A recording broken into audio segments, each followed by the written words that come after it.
Hello everyone, welcome to the Entrepreneur Speaker Series this week, powered by Rolf and Marg Hougen. You're hearing me, Rick Jorgensen, behind the camera. If you're watching on Zoom, you can actually see me on one of these streams. And the way this is going to work is we're going to watch this interview, and if you have any questions or comments, just type them in the chat. I'll be paying attention, and I'll be able to read them out for you. You gonna do all that, Rick? I'm going to do all that. And questions. Let's just make sure.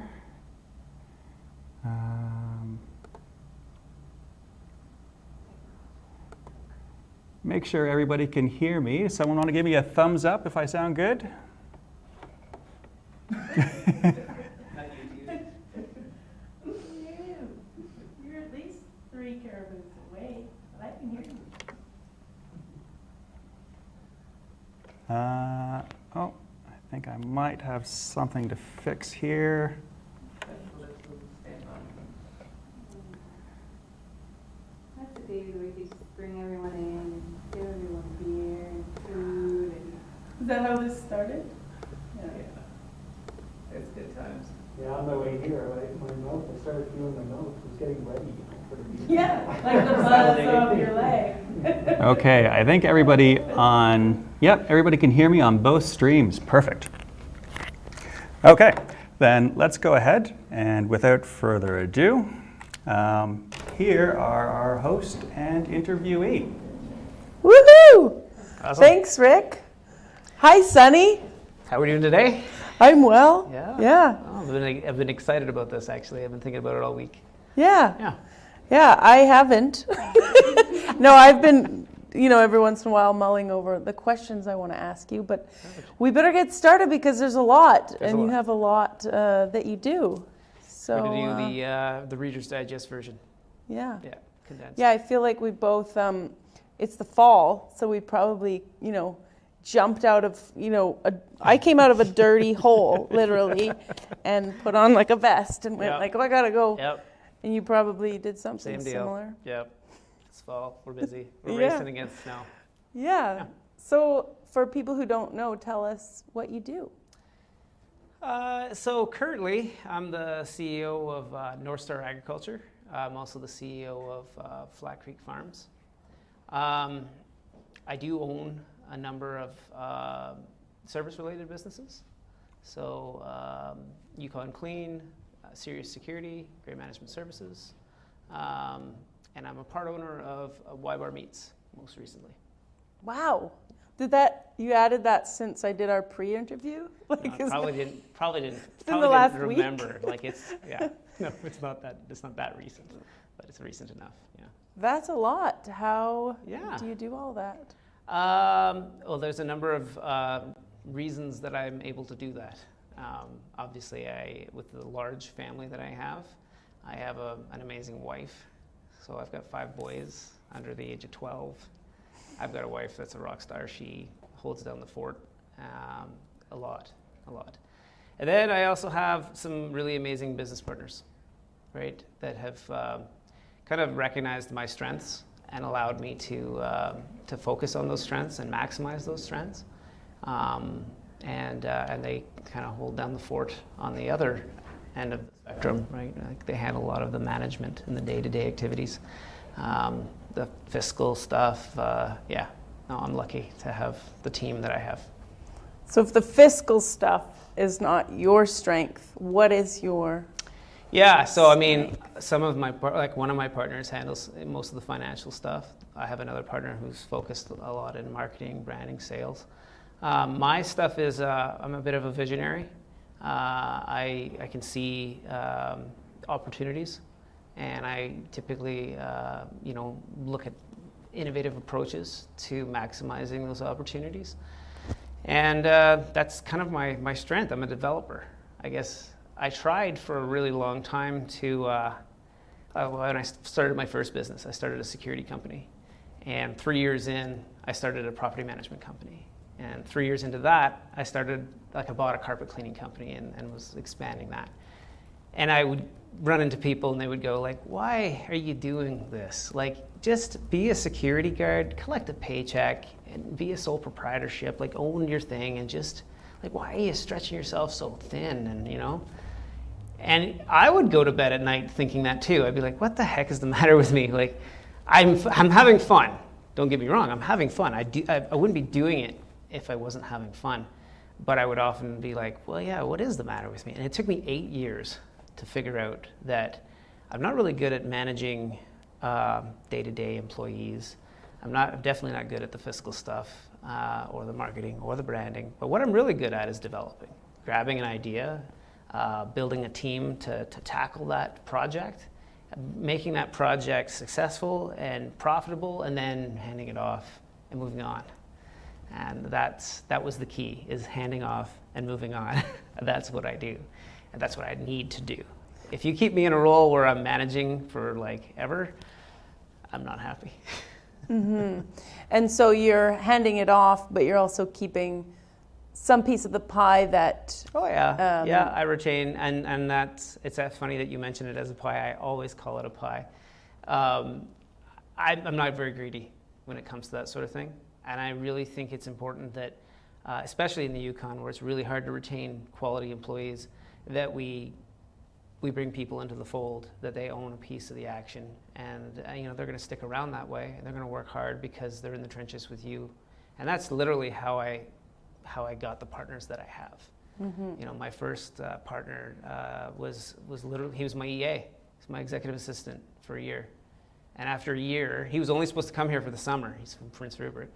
And after a year, that's Joel Gates, yeah. And I was like, this guy's plateauing, and he's gonna move on. And so I offered him a creative way to buy in. He was 23, and it's the best decision I ever made.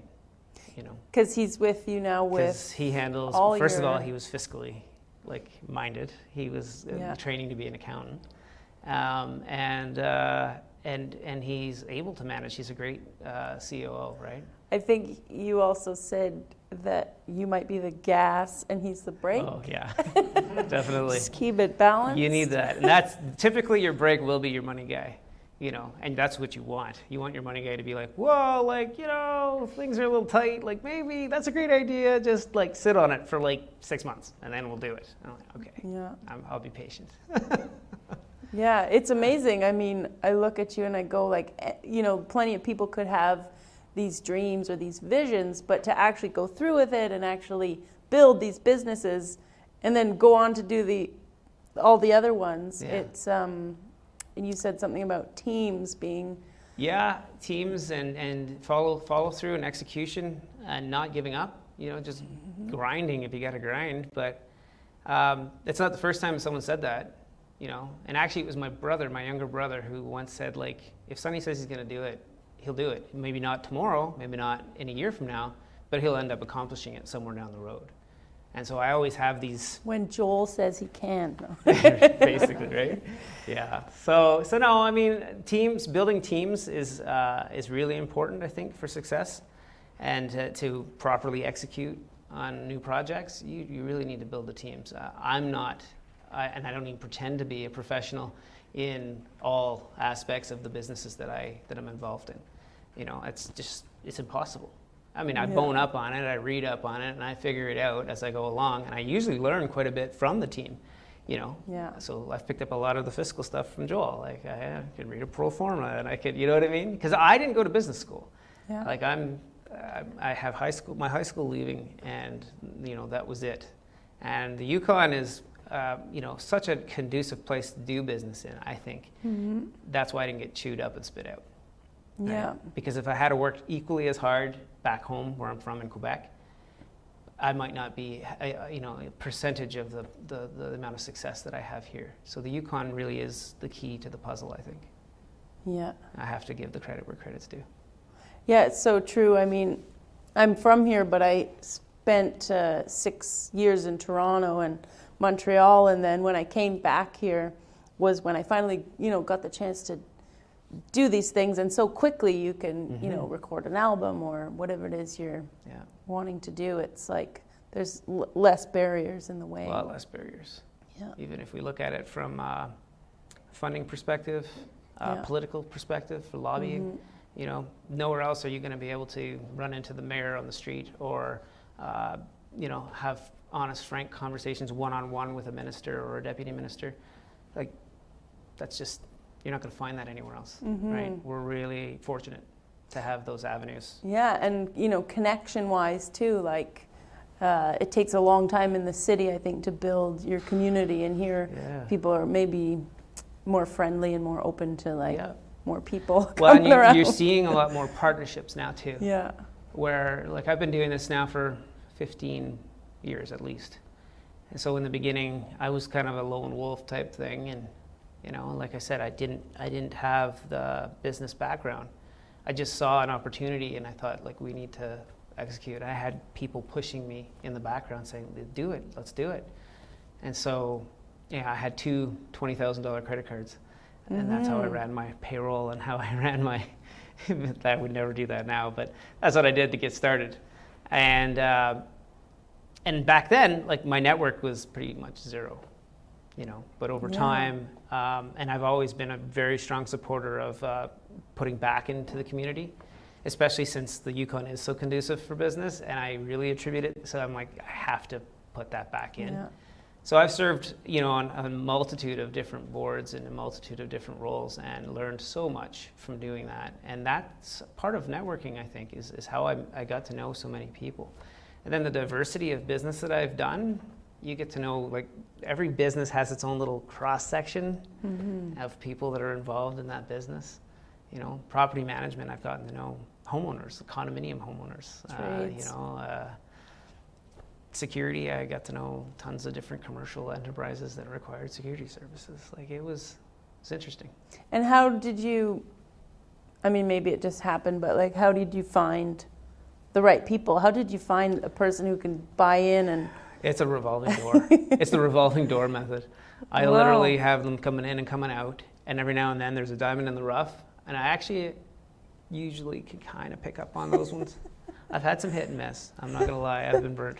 But typically, I can see people's strengths after working with them for a little while. And if they're interested in maximizing those strengths, I am definitely a mentor that can, you know, get them to their top potential.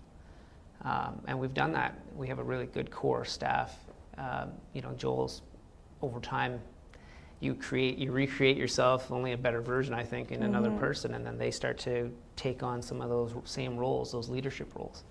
And I can say, you know, with Joel and with Matt, these guys could easily operate as CEOs for any venture that we were to do. You know, but that takes time, and that takes some mentorship and experience, a whole bunch of experience. But I think it's safe to say you're not a control freak. You know, you're willing to kind of give over the exact opposite. In fact, I hate being micromanaged, and so I run my businesses that way to a fault. That Joel's the brakes. There's another example, right? Joel's a little tighter. Yeah, a bit of an iron fist in some ways, and me, I'm like, look, like, these guys, like, just get it done. As long as you get it done within this time frame, I don't really care how you achieved it, just get it done, you know.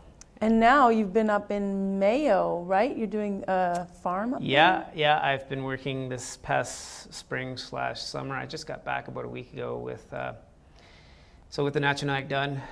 They've got a 320-acre farm there that Awesome. they've engaged North Star Agriculture to develop. And so it's been a busy summer. Once again, you know, with my family located in Whitehorse, we've had some. I was Props rotating to the your kids wife. out. Oh my God. Absolutely. He was gone all summer. Yeah, and she would do grocery runs on the weekends. Like, she would bring food up from Whitehorse, and then she'd pack the van with kids. It's a 4.5-hour drive, and she did it almost every weekend. And then she'd leave some kids behind sometimes, so I would have, you know, a couple of boys with me, and that's great. I like that the boys were with me off and on through the summer, because they learned a lot, you know, and that's important to me. Is that as busy as I am, that I can still have quality one-on-one time with my kids. Being that there's 5, one-on-one is tough. Right? Yeah. But this worked out well. We parceled it out, so I'd get 2 or 1 at a time, and lighten the load on her end. And for me, it was like I'm able to mentor my own kids. Exactly. Yeah. That's what it's all about. Mm-hmm. So yeah, and the N&D farm was the majority, the bulk of my summer, and so I had to take a lot of other projects that I've got a lot of effort and time put into, and I had to kind of put them on the back burner for now. But I'm back, and so now ripping back into all these projects and getting them caught up. Joel's like, whoa, whoa, whoa. No, he's like, good, you're back. Okay, yeah, I let's bet. get her done. Yeah. Tell us about your accident. You broke your femur. Yeah. So that was a pivotal point, I suspect, in my career. It came on the heels of me recognizing that I was a developer. I was out in the bush, above tree line, no trails, and I was with my brother-in-law. We were quadding, and I went to go up a ridge. I was driving over willows and stuff, and I hit a rock, and it rolled the quad, and I jumped off the wrong side. And I've never broken anything in my life, but I knew when you see almost like fireworks, you're like, oh, something's broken. And then I was out there for 8 hours. It was in May, so it rained twice, and I was above tree line, so it was really cold, so I was hypothermic. My brother-in-law, we had a GPS spot that we used, but it was the first time we'd ever used something like that, and I was like, I don't know, man, I don't trust this. Like, leave the shotgun with me and get going. It was about a 3-hour drive to get cell service. And I was like, if you can hit cell service, you can check in and see, like, we're going to need a helicopter, basically. Yeah, and so while I was laying there, gives you a lot of time to think. Yeah. And some of the stuff that I thought about was, my future and how I could change things. And so basically I walked away from that accident with the mindset that moving forward, the projects that I wanted to be involved with had to be legacy projects. They had to make a serious impact and a mark and leave a significant change behind. I didn't want to just keep going at it for my own benefit. I wanted it to be a benefit that would, impact my kids' future here and help benefit people that I was close to here in the Yukon and kind of give back. Mm-hmm. So that changed a lot for me. I definitely, So the pre-femur businesses were? Well, they're just, No, like name them. Well, name them. So it was Serious Security, Gray Management Services, Yukon Clean. Those were my three pre-accident. Post-femur. Yeah, exactly. Then I had the accident, and then I jumped into farming again because I actually, grew up working on farms in Quebec. And so now I had, 13, 14 years of business experience in the Yukon, and I had a background in food, and I was like, let's feed people. That's going to be something, like with a family of 5, food was like always a thing. And going into the grocery store, and sometimes there was empty shelves, or seeing the price of things, I was like, we should be more self-sustainable as a territory. And so that was a big goal of mine, is to how can I contribute to the agriculture sector and create a more self-sustainable Yukon. So then you started North Star. Yeah, Agriculture. so Flat Creek Farms was my Farms. first one because it was kind of a sole proprietorship. It was me getting back into farming. I literally had everything at one point. I had goats, I had sheep, I had rabbits, I had ducks, I had chickens, I had pigs. I had everything and tried it out to see what fit for me, and landed on pigs and meat rabbits. All those ones were pretty straightforward. This coming from someone who grew up back in Quebec working on dairy farms, beef farms, and the occasional sheep ranch. So yeah, pork was really out of my wheelhouse. But we located mentors. Once again, it is really about going to the professionals and then incorporating them in your team. And so we have a mentor out of Ontario. He has 32,000 pigs, and he does 3 different streams. He does certified organic. He does ethically raised and commercial. And so we got to visit these farms that he owns, and we were able to see what do we want to do? How do we want to do it in the Yukon, what makes the most sense. So we got lucky to have, you know, these mentors that were able to contribute to our projects. And I attribute a lot of the success to the guidance that we received on the front end, you know. But yeah, after Flat Creek, we went into North Star because I recognized the need for an actual agriculture development corporation. Like, the Yukon is unlike any other place in the sense that a farmer has to go from start to finish. They actually take care, they own the entire chain. They have to market their product. They have to sell their product, you know. I mean, back east, you would raise your product and then you would turn around and just bring it to an auction and then it was gone, you know. Really straightforward.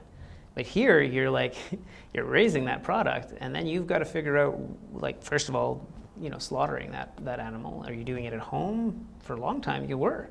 I mean, now we've got, you know, a red meat and a white meat slaughterhouse, but traditionally we had a mobile one and then that was it.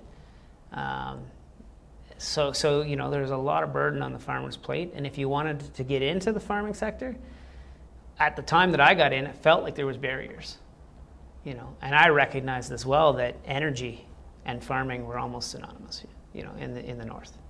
Building a barn, how are you going to heat that barn?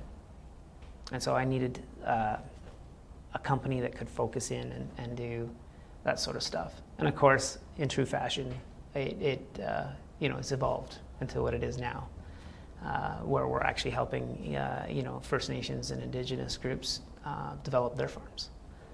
Right, and which, like, other than Nacho Done, you also helped. Right now, we're in conversations with a couple of different First Nations, mostly in the north. Although we are looking at the West Coast as well. There's opportunities there. But yeah, Nacho Done has been, you know, is our anchor contract right now. We definitely are developing a pretty interesting relationship, and it's testing grounds for a lot of stuff. And it's been good. It's been interesting. And, you know, we're taking different approaches, obviously. You know, it's not like a traditional farm. We're not doing, you know, commercial scale monoculture. It's, you know, it's permaculture approaches, you know, no-till farming. It really is in line, I think, with First Nations values in terms of stewardship, land stewardship, which is right down the path that I'm interested in going in. You know, I'm not really keen on building massive industrial farms. I think that there's room for everybody at the table to contribute to the ultimate goal of, you know, being food secure and food sovereign. And so the NND farm is mostly to feed the citizens? Are you going to feed Victoria Gold? Well, there's 250 people up there. This winter is really a consultation process. With COVID, you know, it was almost impossible in the spring to sit down with people and go over, like, what do you want to eat? Like, you know, what are we planting in the ground this year? What are we raising? Now that COVID is, I would say, normalized, we're not you know what I mean? We have certain measures. We're sitting this far apart. Now I think we can probably look at doing some actual consultation over the course of the winter, and that's going to dictate, because it is their farm. So it's really exciting for me to kind of lean back and be like, what do you want to do with it, right? We've had some preliminary consultation on Tuesdays. We have Tuesday tour days. Oh, wow. There were a lot of elders that were being ferried out, and then we had drop-ins, you know, sometimes later in the evening even, because people were working and they wanted to come in after work. But we had created these questionnaires afterwards to get just a little bit of a baseline.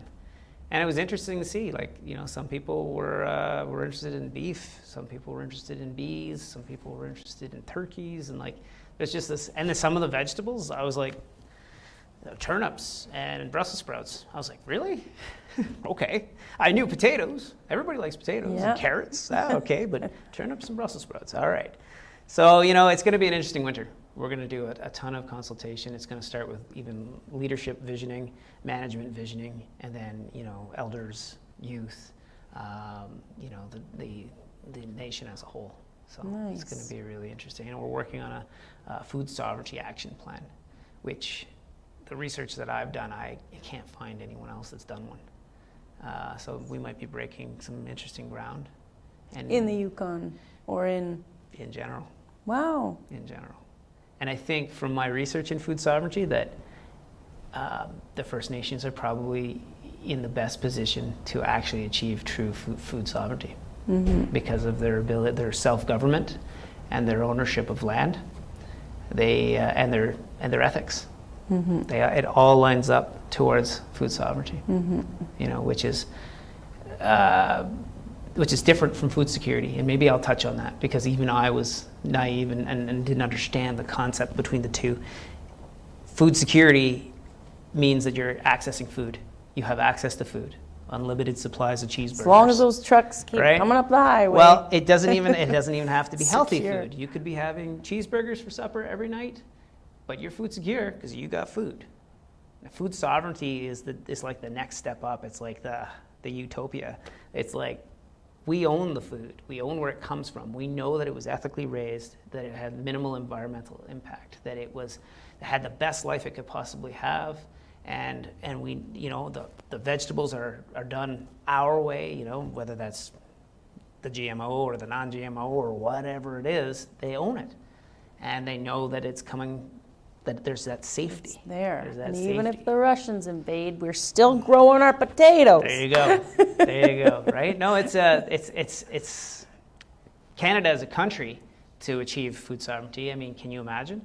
We're looking at like global trade and like there's a ton monoculture, industrial farming, like there's a ton of barriers in place to be able to do this as a country. But as a nation that has their own government, it's really feasible. It's achievable. Well, it's amazing even like, Tum Tum's opening on my corner there. Like, it's weird that for so long buying our beef and pork and cultivated meat was just so normal for 30 years to just have it trucked up the highway. Like, That's why did it take so long for us to I know grow why. our own? I know why. I could tell you why. There's a couple of reasons why. Part of it was an abattoir, like a slaughterhouse, a fixed location, and year-round access to being able to butcher your meat, right? So the minute that piece of infrastructure was placed, I know a lot of farmers were like, okay, we can scale up. We can go ahead and we can raise as much pork as we want because now it's territorially inspected.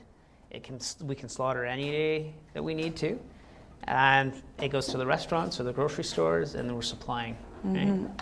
So it was a key piece of infrastructure that it needed somebody to champion. Yeah, And it's just weird that we didn't have anything like that for so long. Yeah. Well, and the concept of developing an agriculture sector versus just farming, there's two different things. I know historically we brought a lot of animals up the road, and then we would keep them over the course of the summer, and then that's a Yukon product, right? Yeah. With the company that I'm involved with now, Yukon Born and Raised, we're looking more at keeping the animal here. It was born here, it was raised here, and this is how you create an actual agriculture industry, right? You don't just have a little piece; you've got a bigger picture of it, right? Yeah. So you don't bring them up and just keep them for a little while. You overwinter Breed them. them. You build the infrastructure required to overwinter them. Then you build from there. It's really cool to see. Sovereignty. We have a question We do out there in actually. internet land. Nice. I It's not expect you, Sonny's. Rick, that has the question? Well, no, I'll read it out for Pam. I expect this is one that Sonny's heard a lot. Pam Buckway asks, is sleep a word in Sonny's vocabulary? Yeah, I actually suffered from insomnia for a long time. And then I figured it out, as I do. I do figure stuff out over time. It might take 8 years, but I'll figure it out. And what I figured out was I was going to bed too early. And so I sleep in 2 cycles if I go to bed too early. I'll wake up at like 2 a.m. and then I'll be up till 4:30 a.m. or 5:30 a.m., fall back to sleep and sleep straight through till like 9:30 a.m. But if I go to bed at midnight or 1 a.m., I sleep straight through till 7. It's one of those things that you kind of figure out as you go along. Following the rhythms. That being said, it can get to you over time. Yes, if you're not, if you're pushing hard. I realized and recognized that coming back from the farm, I was isolated at the farm. We couldn't get cell phone reception. I was texting and I was managing stuff from the farm over the internet, but the phone didn't ring quite as much as it does now. So I've been back maybe a week and a half, and I've pushed really hard, and I'm seeing already I'm getting migraines from almost like anxiety, maybe like no, stress, no? Stress. It's stress. It's like cortisol or adrenaline. That's just too much over time, and then you crash. And I've done that multiple times, but I'm also created a bit of self-awareness, and I'm like, oh yeah, that's happening. I better scale it back a little bit, right? So. And take care of your mental health. Yeah, because that's a good point, and it's funny that we kind of lead into that because mental health, it's something that I don't think entrepreneurs talk about very often. I don't think we delve into that.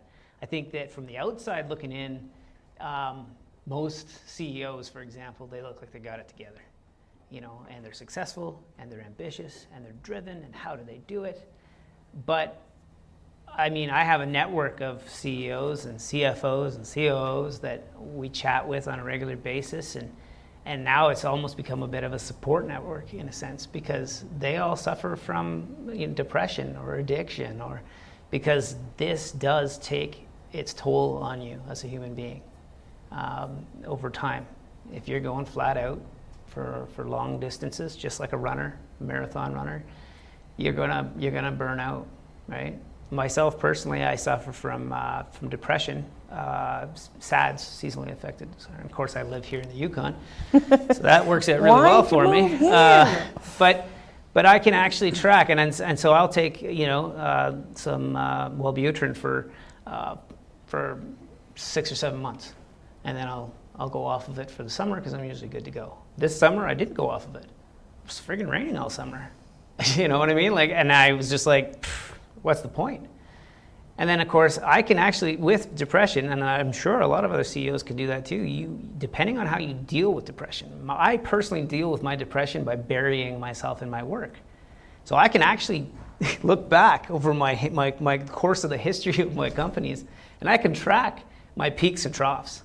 And some of my peaks correlate directly with things that were happening in my life that were causing me to be more depressed or more anxious. And my mother fought cancer for 12 years, and then she passed. My first marriage failed. But all these things were happening over the course of my career, and I can see oh man, we really made a great year, successful business that year. And it's like, why? Well, Sonny just gave it everything he had in this one area because he was just trying to,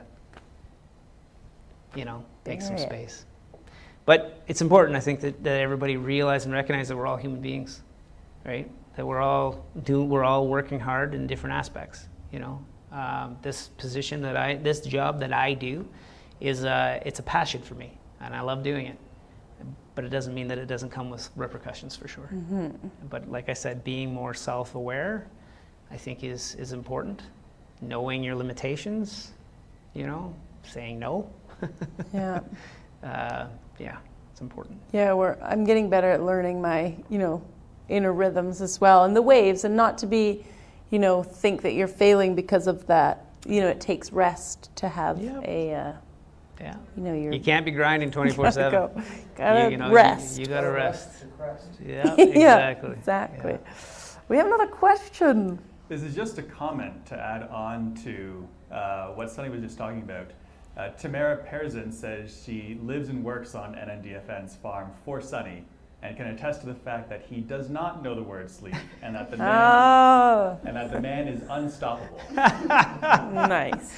Yeah, the farm this year was, so summer, when you do have daylight, it's like a drug. You're just like, it's light outside, I'm going to work.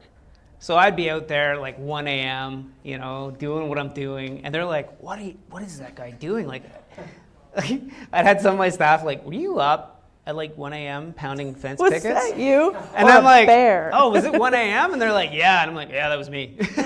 So Yeah, the daylight in the Yukon in the summer, I'm just like flat out. And Mayo is like well, you're the further and further north. coldest place in the territory, but also the hottest.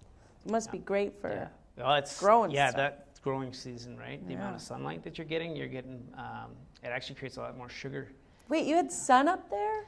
And we Summer? did all right for the front end. Yeah, we had 6 weeks in the spring where we had sun, and then after that it was just Next year, I'm working for you. nice. We have another question. Yeah, actually, speaking of unique climates, the Yukon, Pam Buckway asks, how much of our food is it reasonable, do you think, the Yukon could produce? 100% doesn't seem possible. What about 50%? Yeah, like 100% without changing the way we eat isn't possible. You know, Bananas? right? So yeah, at the end of the day, we've created this situation in society where we eat items of food out of season, where we eat items of food that have been flown all across the world. So yeah, that sort of food isn't necessarily going to come from the Yukon. But a lot of the meat can be born and raised and put into that. I think there are some very innovative approaches to growing vegetables year-round that will help us achieve some of these goals.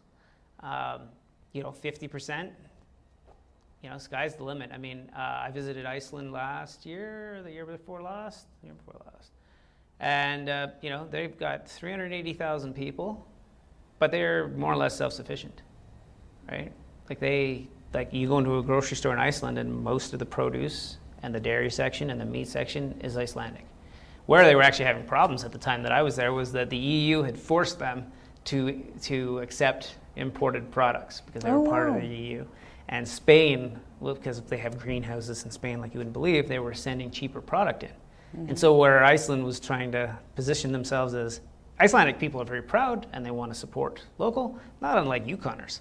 Yukoners are the same cut and breed. Like they know that it takes a lot of effort to get to where we're at from a food perspective, and they know that they need to invest in that, and they would much rather prefer to pay a little more to get that product to help the overall cause, right?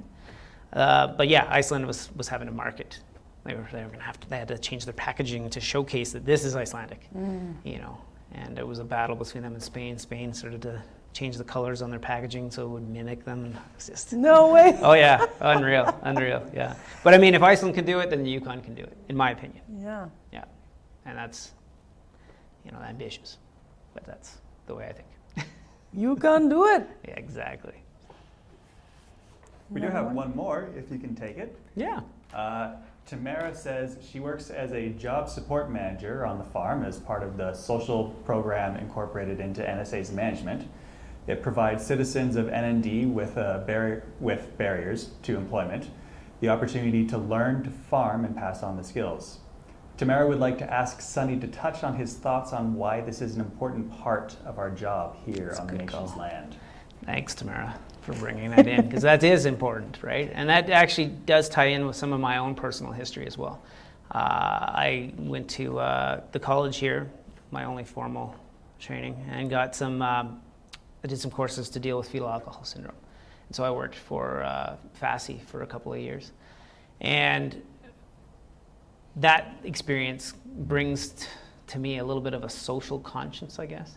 And when we started to work with NND, the first thing I did was I reached out to Porcupine Creek Farm, which is the Carcross Tagish farm, and to the TH farm, the Tronic Wichens farm. And I reached out to their managers and I said, what would you do differently? And one of the things that they touched on was social programming, some form of social programming in terms of support, because they felt stretched thin being farmers and support workers. So, when we did our proposal for NND, I incorporated that into the model right away. I said, look, I think it's important that we have support workers. What we've done with those support workers is we've cross-trained them to be farm workers as well. So if something occurs and we don't have if there's a staff blip, doesn't matter. I've got my social worker who's cross-trained to do chores. Tamara is actually a fine example of that because She's a job support worker, but she's also had a natural inclination. Once again, one of the diamonds in the rough that I like to shine. I could tell that she had a natural inclination with livestock. She was just curious, and she wasn't afraid. She could handle them, and she asked a lot of questions.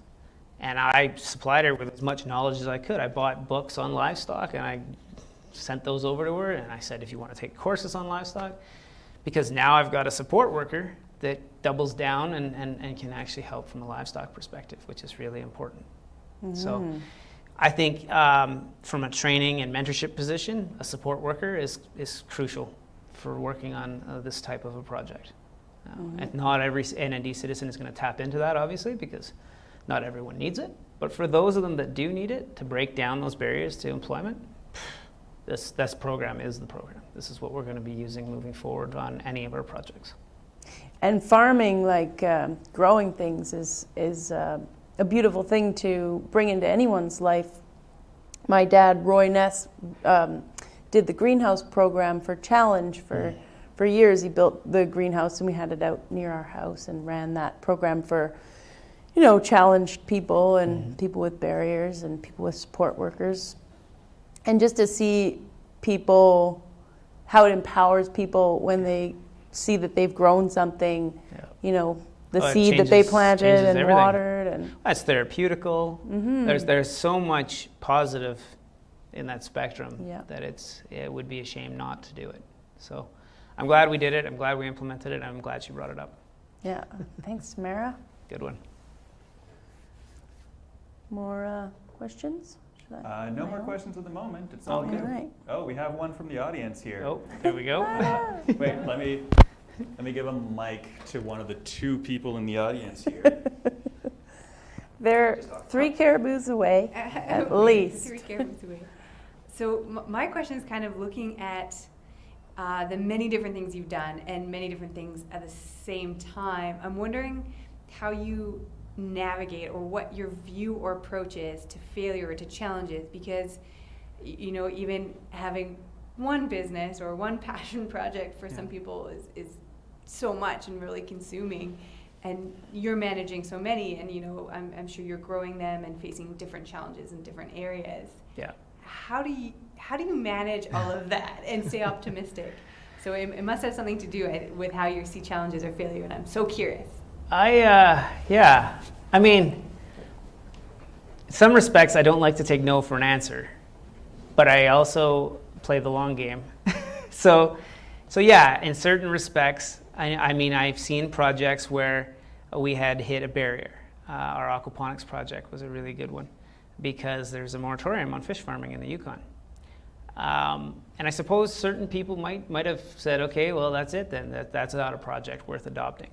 But myself, I'm more of I like a fight. So, let's see what we can get. Let's see what we can get rolling here. I like a challenge. And so, even if it took 6 months, so it takes 6 months. We hammered away at it. A lot of the projects that we do are innovative, and so what ends up happening is they're outside the box. And when you're dealing with bureaucratic boxes, if you don't fit in one of the boxes as a bureaucrat, as your job is to put people in boxes, and suddenly you've got this project or these people that don't fit in the box, you're like, go away, you're causing me a headache. So we have to help navigate that, right? We have to, it was frustrating in the beginning, super frustrating, to be told like, no, you can't do that. It's never been done in the Yukon. And it's like, that's why we're doing it. Because it's never been done. That's why we're doing it. But then recognizing over time that they're facing the same types of challenges, because then they have to report back through the chain of command and say like, here's why this is a problem, and so I've learned patience, which is important. I don't really think there's such a thing as failure. We call it a pivoting moment. We pivot.